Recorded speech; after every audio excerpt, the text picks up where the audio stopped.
to deliver court documents in the city of Manor, Aaron McCleskey, a 36-year-old Austin resident who is a certified process server for the state of Texas, traveled there.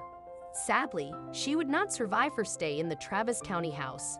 Aaron opened the front gate and entered the property of Donald and Terry Swanson since she had been to the house twice before, according to KVUE. According to Terry, Aaron made a crucial mistake at this point that ultimately cost the young woman her life. We will find out the entire story together, but first make sure to subscribe and to follow our channel for more videos. The Swansons allege Aaron trespassed on their property to serve civil documents while they were out of town for a month.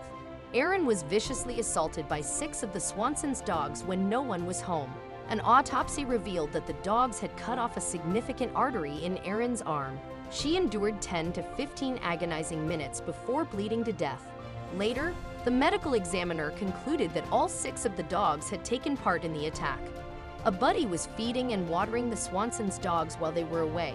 Later that day, Aaron's body was discovered by the dog's temporary babysitter after she had been mauled to death in their front yard. According to Fox 7, 6 adult dogs involved in Aaron's death were detained when animal protection officers were notified.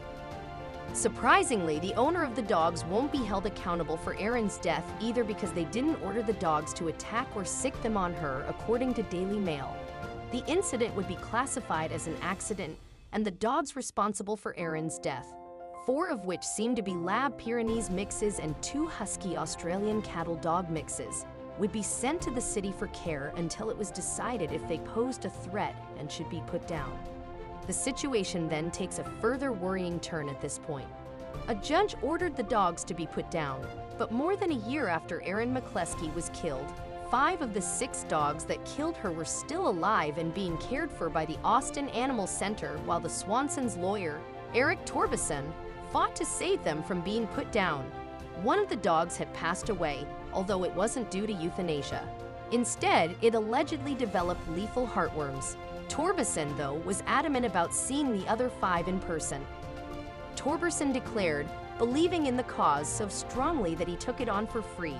It's tragic that a person perished. She decided to enter the property illegally. The dogs are given treats like a devoted pet, not treated as animals that killed a human being, in a home video of the animals interacting with center workers. Although an expert in animal behavior thinks the animals should be put down, Torbeson wants the pets returned to their owners. You cannot predict whether they will really hurt someone else or what they might do, according to James Crosby. Dogs are conscious beings that have free will, he claimed, when people's lives and safety are at stake. Carter ultimately believes that the dogs should be put down since it is the responsibility of the state to maintain community safety. It's very absurd. In order to speed up this process and spare animals needless suffering, they have circumvented the established procedures, according to Carter. And not just the 5 animals in question are suffering as a result of this egregious abuse of the legal system. According to the city of Austin, it costs about $39.75 per day to care for one dog, according to KVUE, who calculated that the cost of caring for the dogs to taxpayers had already reached over $116,000 and would continue to rise every day until the trial. This injustice is a smack in the face of Aaron McCleskey's family, taxpayers, and the legal system as a whole.